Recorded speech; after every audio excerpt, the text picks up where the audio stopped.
안녕하세요. 저는 저의 일을 열심히 하며 사는 30대 초반의 여성입니다. 얼마 전 대학교 친구에게 새해 복 많이 받으라는 전화가 왔어요. 저와 친구는 이런저런 사는 이야기를 하다가 같은 학교 선배였던 황시환 선배 이야기가 나왔어요.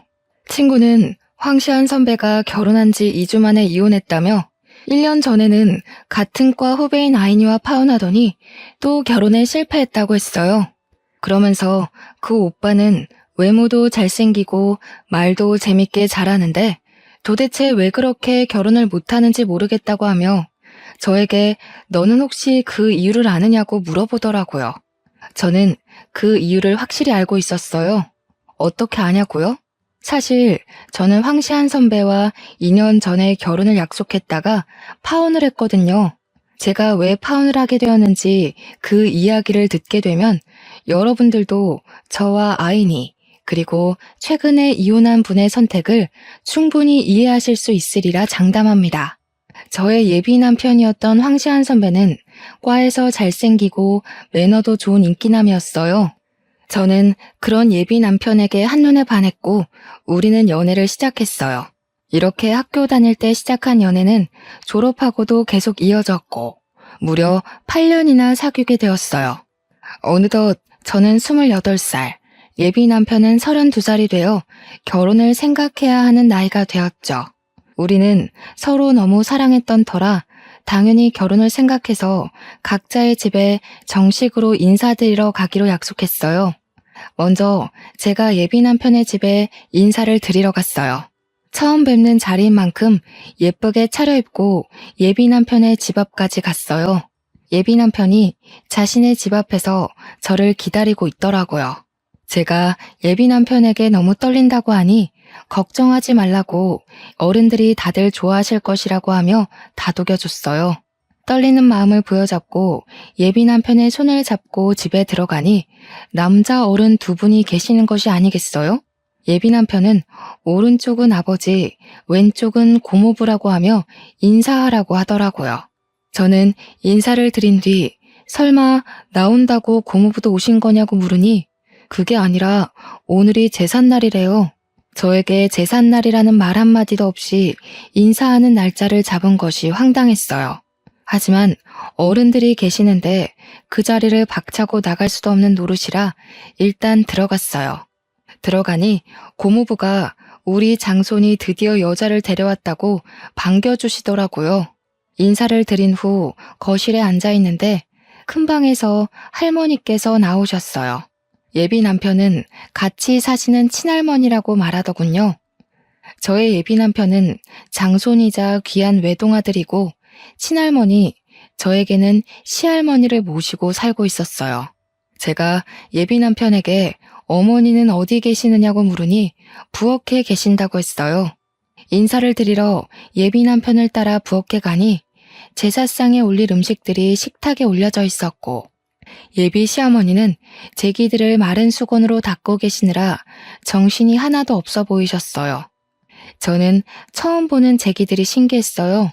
사실 저희 부모님은 제가 태어나기 전부터 교회에 다니셔서 제기들을 TV나 책으로만 봤지 실제로 본 것은 처음이었거든요.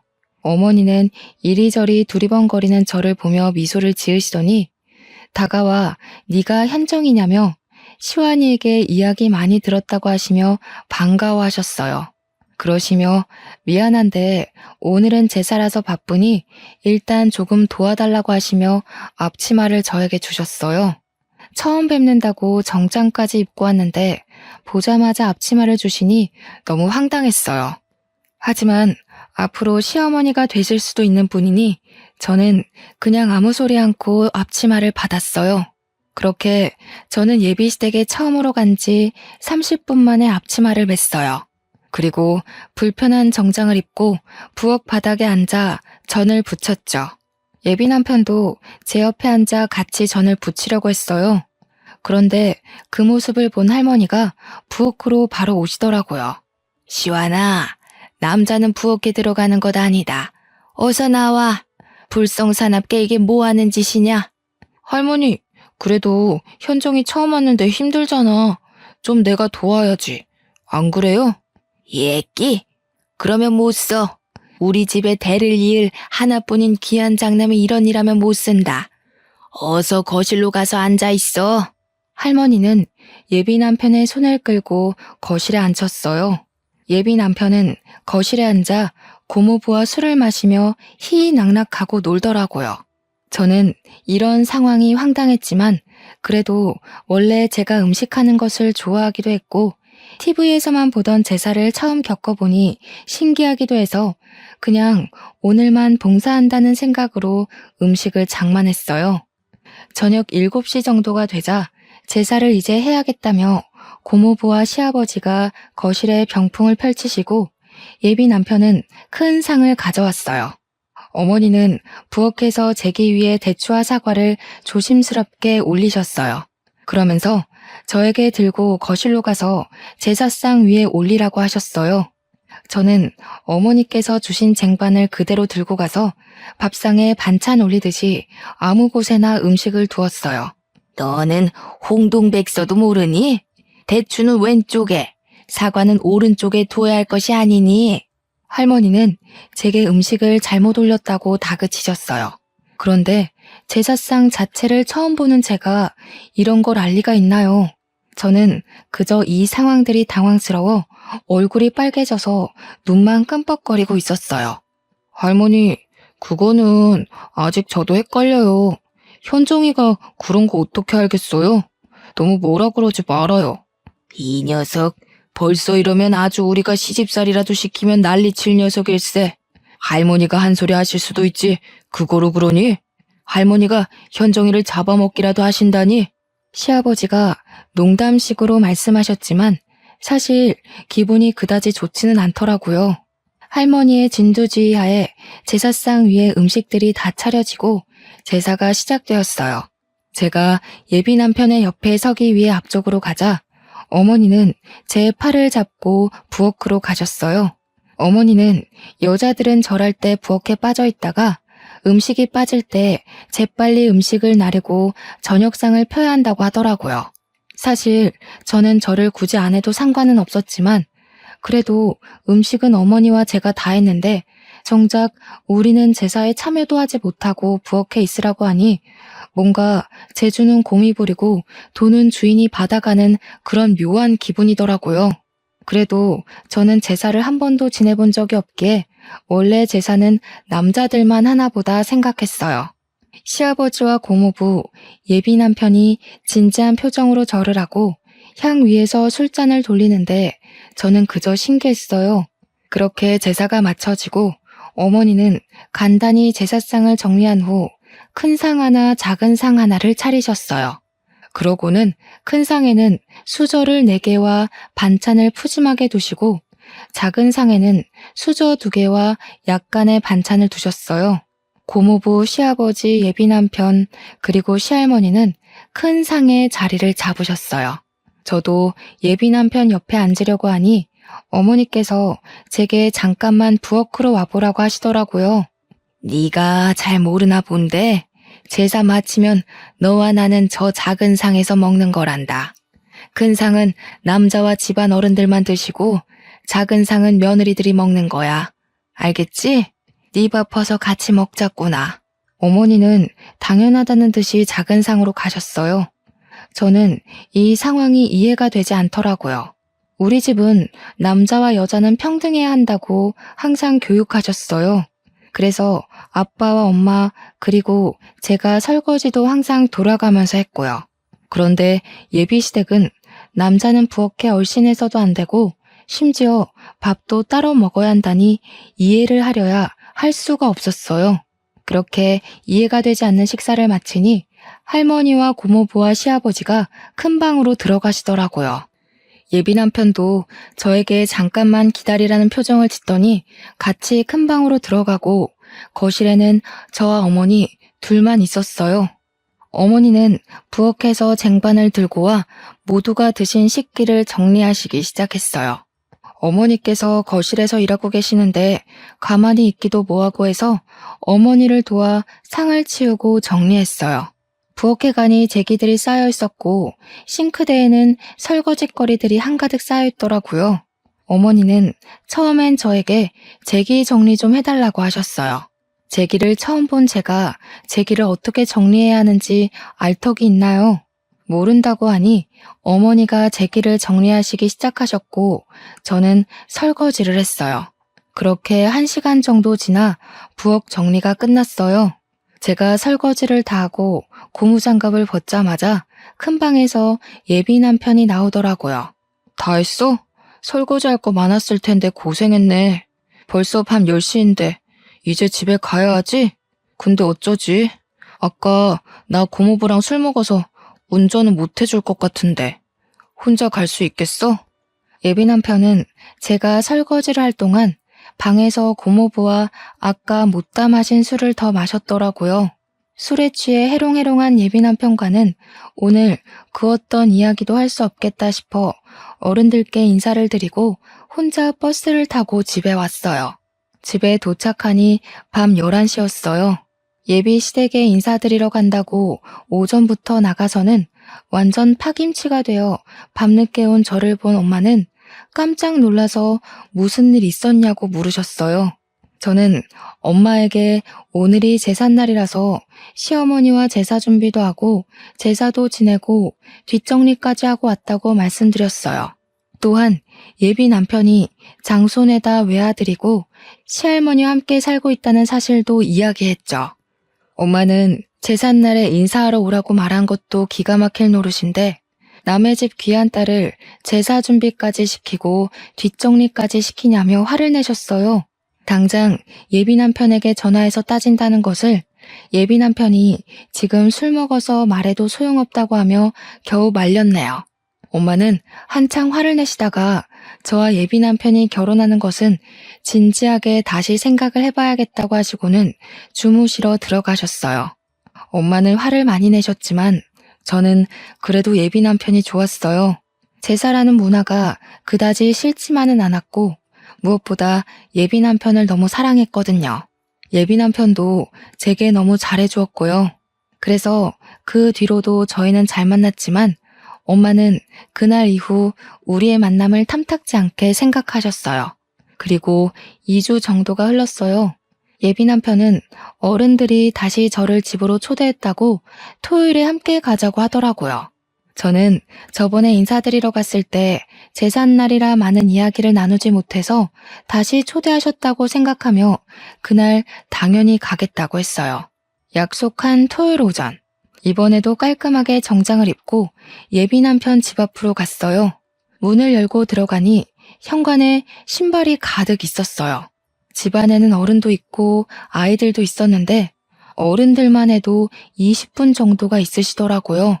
저는 현관에서 신발도 벗지 못한 채 이게 무슨 일인가 싶어 어리둥절하게 서 있었어요. 예비 남편은 가만히 있는 제 손을 잡고 들어갔어요. 그러더니 당숙 할아버지, 작은 할아버지, 남원 작은 아버지, 천안 작은 아버지 등 그 자리에 계시는 모든 분에게 각각 인사시켰어요.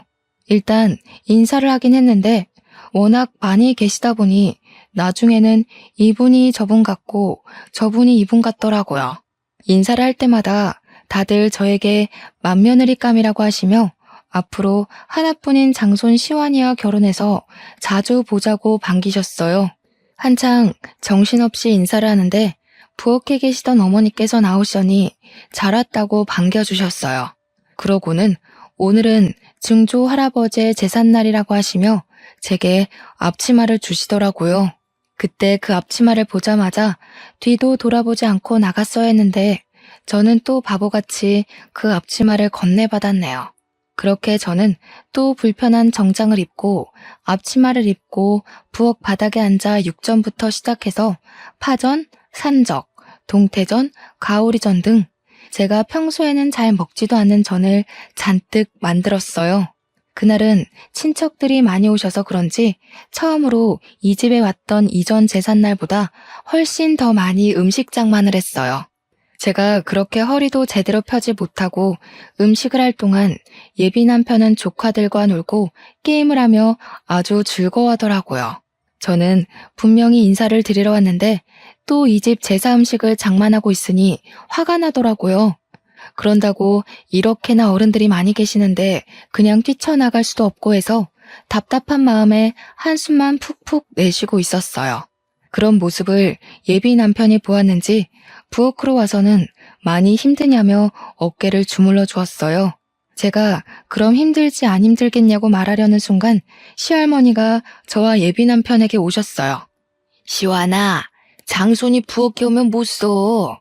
그리고 지금 조상님들 음식장만 하는데 어깨를 주무르고 이게 뭐 하는 짓이냐? 당장 거실로 가. 할머니, 우리 현정이 인사드린다고 예쁘게 옷 입고 왔는데 얼마나 힘들겠어. 현정이 예쁘게 좀 봐주라. 예끼. 아무리 그래도 어른들 계시는데 장손이 그러면 못 써.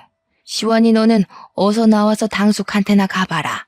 할머니는 장손인 예비 남편이 잠시라도 부엌에 오려고 하면 장손은 부엌에 있으면 큰일 난다며 얼른 내보내셨어요.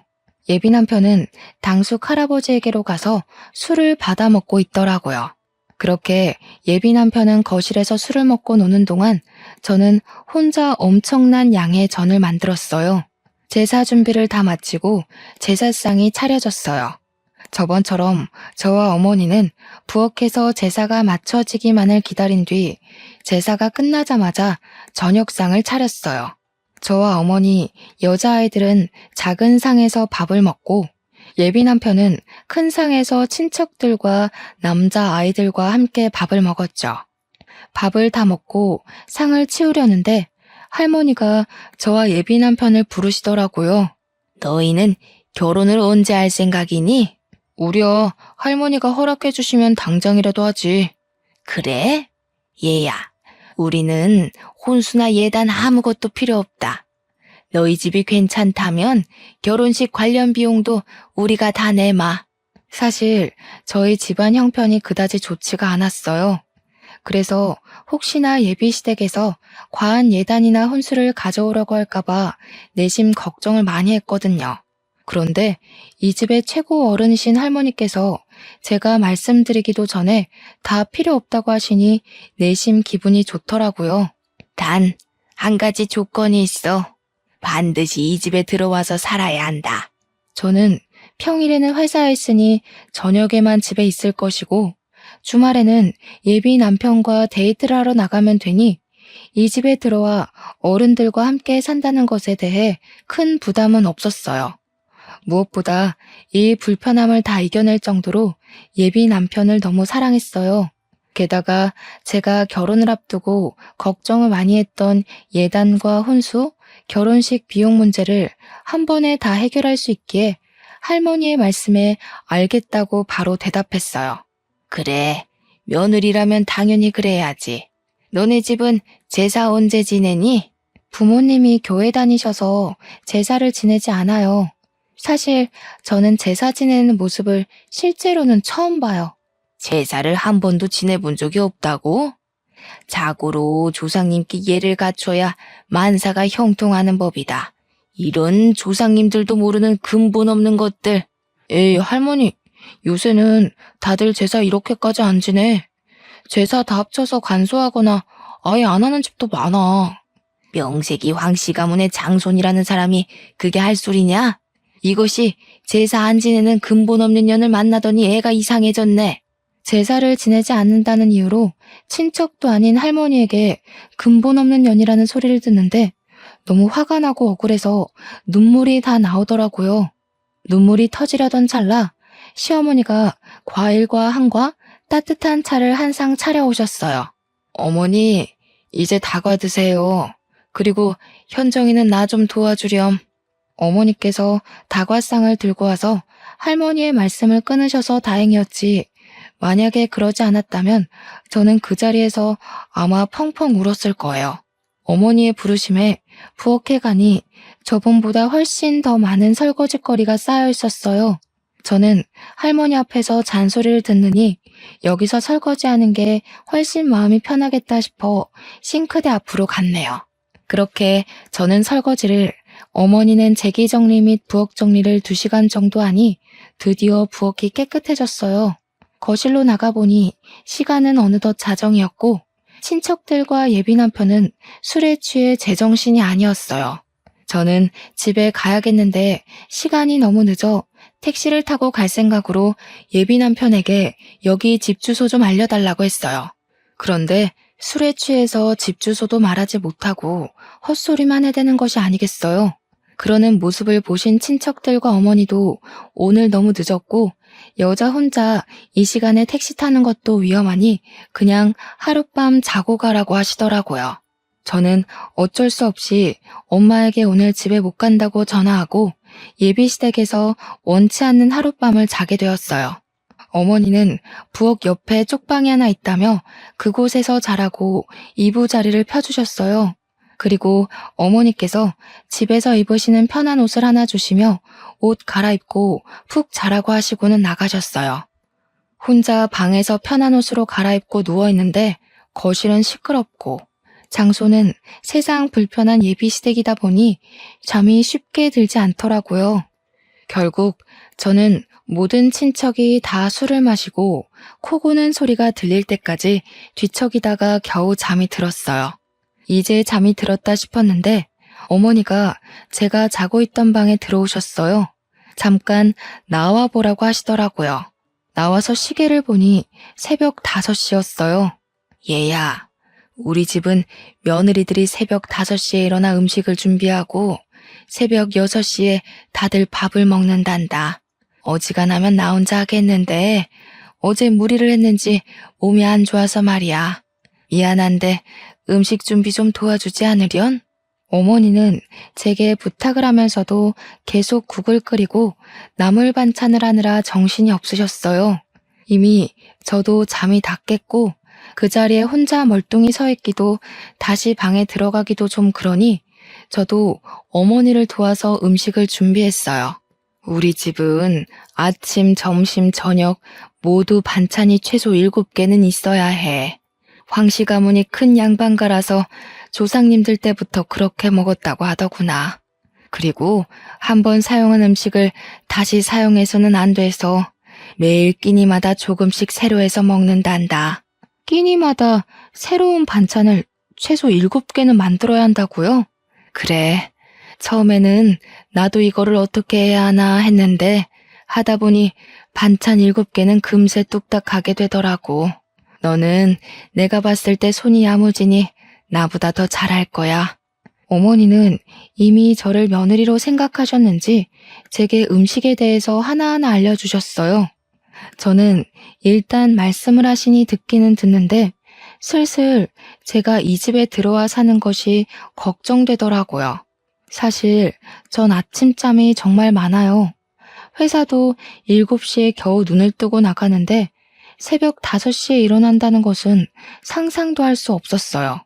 게다가 이 집안의 아들들, 장손은 다 잠을 자고 이 집안에 핏줄이 전혀 섞이지 않은 어머니와 저만 황씨 집안 사람들을 위해 요리를 한다는 것이 썩 내키지는 않더라고요.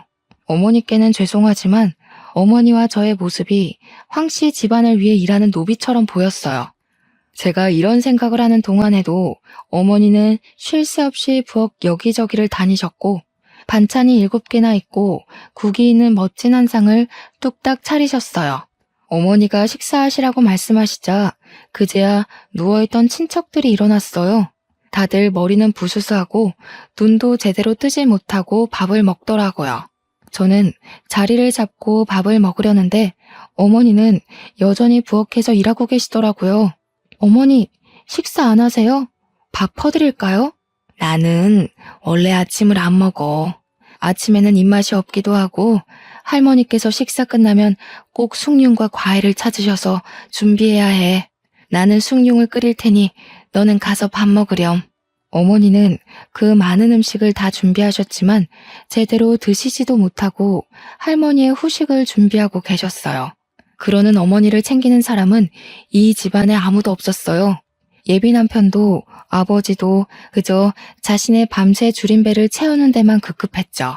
그 모습을 보는데 이건 정말 아니다 싶었어요. 결혼 전에 예단과 혼수를 준비 안 해도 된다고 해서 한시름 났는데 결혼 후에는 예단과 혼수 문제보다 더 크고 말도 안 되는 문제들이 가득 쌓여 있었죠. 아침 식사와 정리를 마치고 예비 남편에게 얼른 집에 가자고 했어요. 집에 갈 준비를 하고 있는데 할머니가 저에게 앉아보라고 하시더라고요. 그러면서 황씨 가문은 옛날에 이렇고 저렇고 하시며 집안 조상님에 관해서 얘기하셨어요.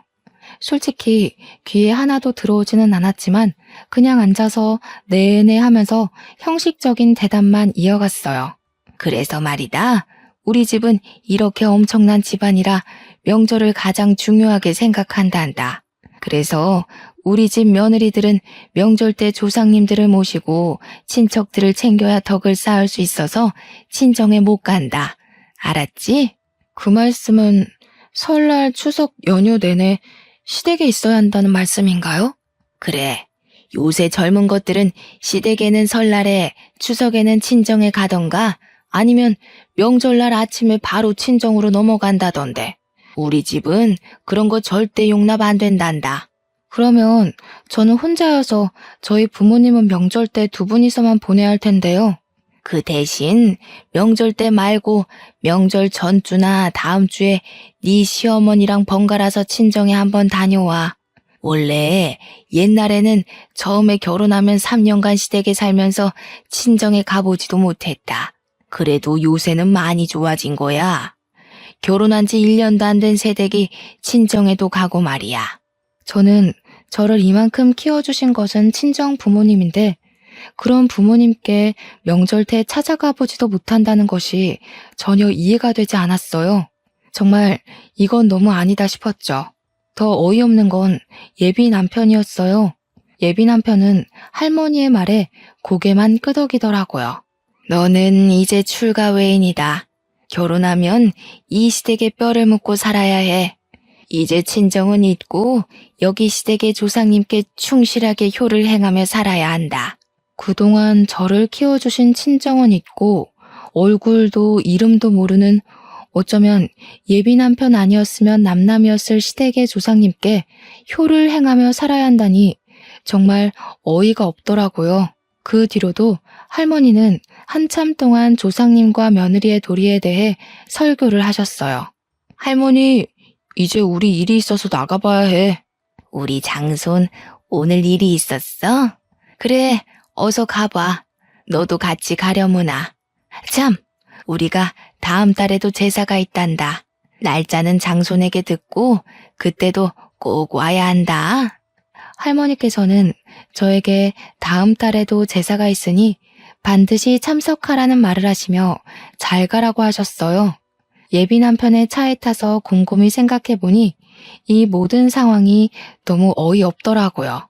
저는 분명히 결혼 전 인사를 드리러 왔는데 인사는커녕 제사 음식 장만하고 부엌에서 일하고 아침상 차리고 다음날 예비 시댁에서 나온다는 것이 말이나 되는 상황인가요? 우리 할머니가 좀 말이 많으시거든. 그래서 할머니 말이 더 길어질까봐 내가 적당히 둘러대고 잘랐어. 그래. 그런데 인사 와서 제사 지내고 온다는 것이 좀 그러네. 왜? 힘들어서 그래? 이거 한 번 가지고 그러면 어떡해. 우리 집은 1년에 제사가 12번, 명절 2번 해서 1년에 총 14번 제사를 지내야 하는데 앞으로 어쩌려고 그래. 이제 제사 문화에 적응해봐. 1년에 14번이나 이런 제사를 지낸다고? 응. 그래도 네가 제사를 2번이나 와서 어른들한테 잘 보여서 그런지 친척들이 다들 너무 좋은 며느리감이라고 칭찬하시더라. 며느리감? 응. 최고의 며느리감이래. 할머니와 친척들 모두 너를 며느리로 생각하시는 거지. 우리 집 며느리 테스트 합격한 거 축하해. 어? 며느리 테스트? 응, 며느리 테스트. 내가 이 집안의 외동아들에다 장손이라 아무 여자와 결혼 못 시킨다고 내가 여자를 데리고 오면 테스트를 한다고 하셨거든. 그래서 제삿날에 인사하러 오라고 해서 어떻게 행동을 하는지 우리 친척들과 잘 어울리는지 테스트를 한 거야. 그럼 나 통과했으니 기뻐해야 하는 거야? 그럼 현정이 너는 우리 집 며느리 테스트에 처음으로 합격한 거야. 예비 남편은 신나서 이야기하는데 저는 듣고 있자니 너무 어이도 없고 황당하더라고요. 무슨 조선시대에 세자가 결혼할 때 양반집 교수들 여럿 모아놓고 삼간택 치르면서 세자빈 뽑는 것도 아니고 남녀 평등을 외치는 이 21세기에 며느리 테스트라뇨. 아, 그리고 사극에서 보면 조선시대 때 세자빈 간택에 통과하면 별궁으로 들어가서 결혼 전까지 왕실 교육을 받잖아.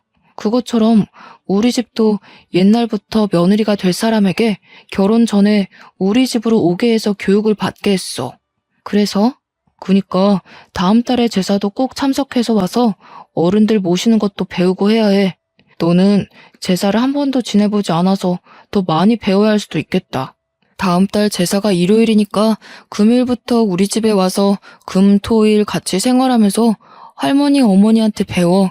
할머니도 예비 남편도 뼈대가 굵은 양반 가문의 집안이라서 며느리들은 교육을 받아야 한다며 제사 음식 장만을 도우라는데 빨리 이 집 며느리 자리에서 도망가야겠다는 생각뿐이었어요.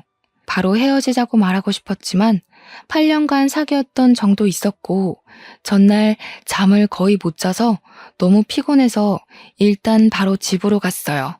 집에 오니 엄마는 저번에는 시댁에 인사드리러 간다 해놓고서는 11시에 파김치가 돼서 오더니 오늘은 아예 그 집에서 잠을 자고 왔냐고 뭐라고 하시더라고요.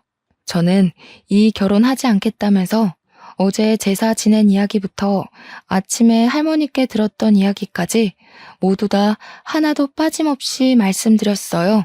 부모님은 이게 무슨 경우냐며 지금도 이러는데 결혼하고 정식으로 그 집 며느리 되면 혼수와 예단을 하지 않았다는 핑계로 시집살이 호되게 시킬 것 같다고 하셨어요. 특히 엄마는 절대 이 결혼 못 시킨다고 결사 반대를 하셨어요.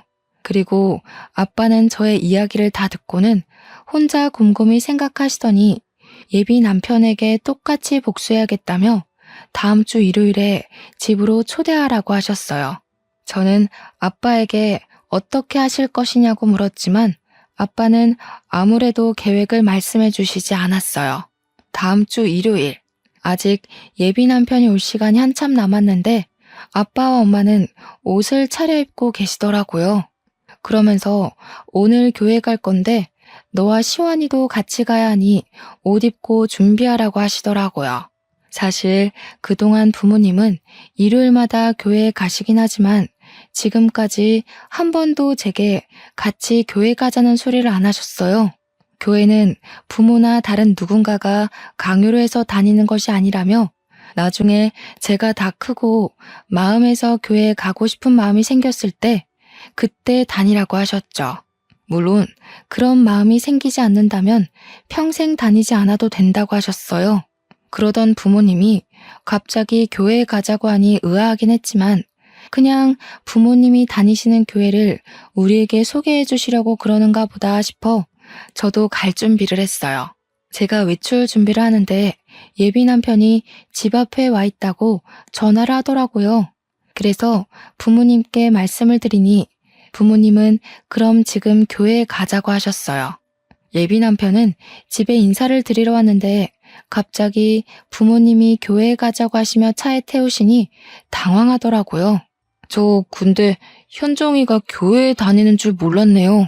부모님은 다니셔도 현정이는 다니지 않는 줄 알았는데. 현정이는 안 다니고 우리만 다녀요. 현정이도 오늘 처음 가는 거요. 예비 남편은 계속 이해가 안 된다는 표정을 지었고 저 역시 아빠가 왜 이러시는지 몰라 가만히 있었어요.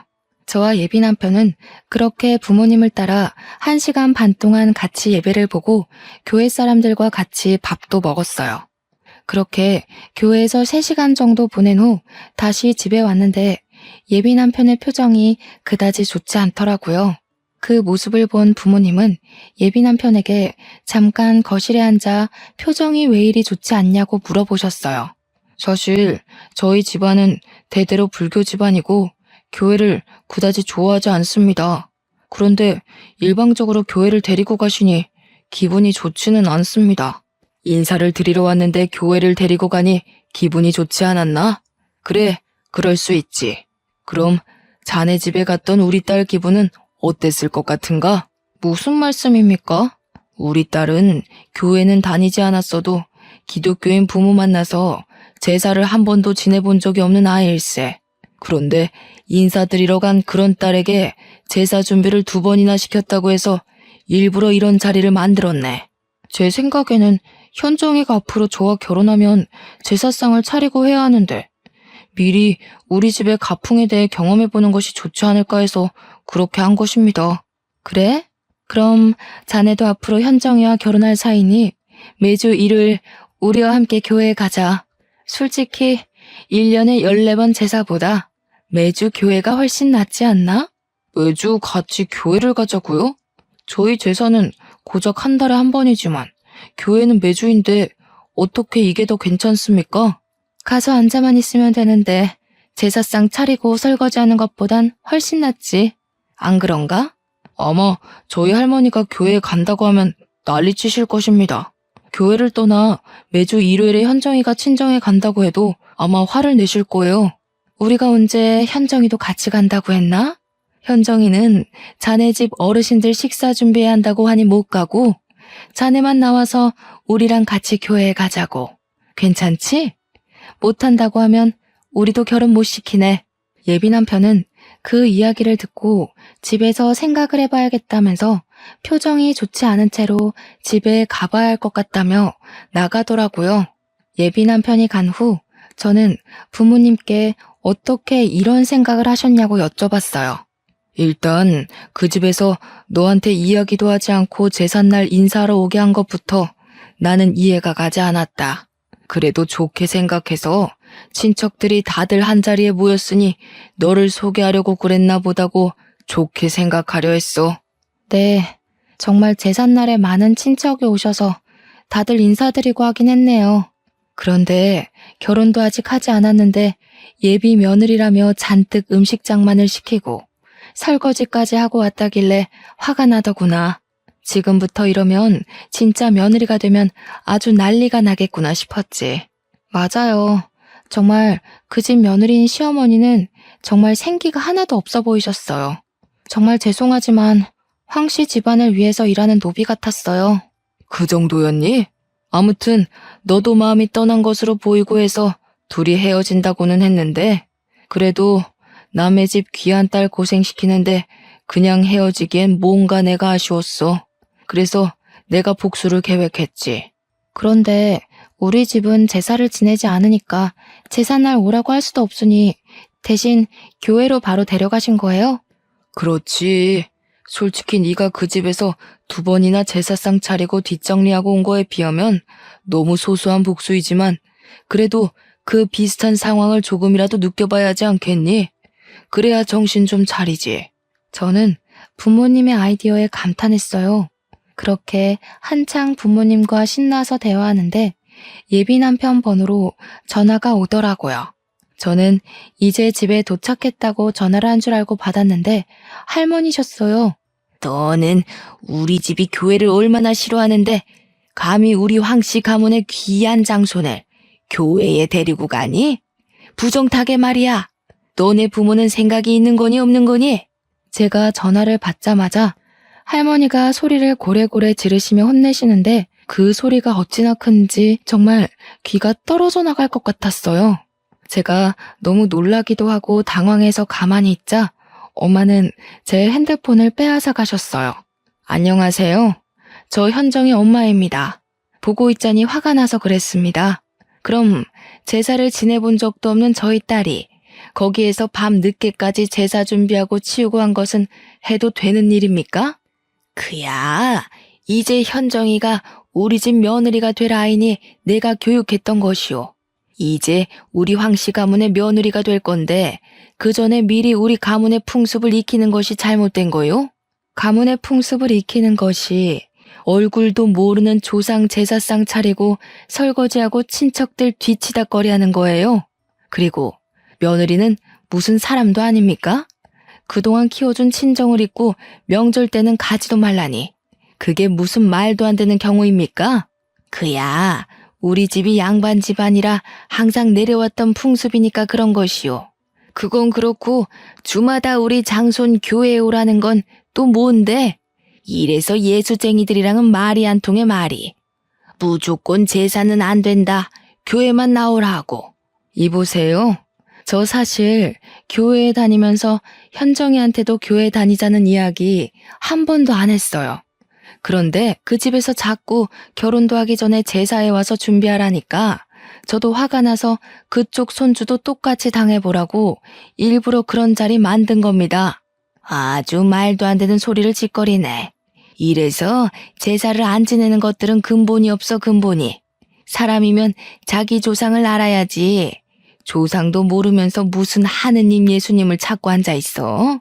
그럼 그 집 며느리들은 자기 집 조상을 찾아야지 왜 애먼 황씨 집안 조상을 위해 일한답니까? 자기 조상도 모르니 그런 소리가 나오지. 이래서 교회 다니는 사람들은 사람 취급도 해서는 안 된다니까. 그래서 당신의 딸이 우리 집 제사 못 지내게 하겠다는 것이요? 그럼 우리도 결혼 못 시키니 그런 줄 알아. 네, 저희도 그쪽 아들 주마다 교회 안 오면 저의 귀한 딸 그쪽에 보낼 생각 없습니다. 경제적으로 힘들어 보여서 얘 다니고 혼수고 다 포기하고 몸만 와서 이 집에서 살라고 했구먼. 내 나름 당신네 생각해서 이렇게 하는데 아주 복을 걷어차네, 걷어차. 할머니는 엄마에게 할 말 못한 말 다 하시고 전화를 끊으셨어요. 부모님은 화가 잔뜩 나서 다시는 예비 남편을 만날 생각도 하지 말라고 하셨어요. 다음날 저는 예비 남편에게 전화했어요.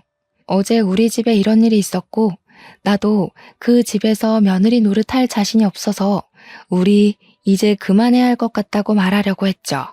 솔직히 미워서 전화도 하고 싶지 않았지만 그래도 8년이라는 긴 시간을 사귀었고 결혼까지 약속했으니 확실히 끝내고 싶었거든요. 그런데 전화를 받지 않더라고요. 카톡도 보지 않고요. 그날뿐 아니라 다음 날이 되어도 한 달이 되어도 예비 남편은 아무 연락이 없었어요. 이렇게 저는 8년 동안 사귀고 결혼까지 약속했던 예비 남편과 파혼을 했어요. 아니지. 확실히 그만하자고 끝맺음을 한 건 아니었으니 잠수 파혼을 당했다고 표현하는 편이 더 맞겠네요. 10년이면 강산도 변한다는데 8년이면 절대 짧은 시간은 아니잖아요. 저는 8년간 예비 남편이 진짜 저의 남편이라고 생각하고 최선을 다했어요. 그런데 마지막 인사도 하지 못한 채 제가 사랑을 쏟아부은 그 시간이 순식간에 물거품이 되었어요. 그래도 끝맺음을 확실히 못해서인지 헤어지고도 한동안은 미련이 계속 남더라고요. 그래서 1년가량은 예비 남편을 그리워하기도 하고 원망도 하며 그렇게 눈물 속에서 시간을 보냈었네요. 그렇게 1년이 지나자 저도 어느 정도 마음의 정리가 되더라고요.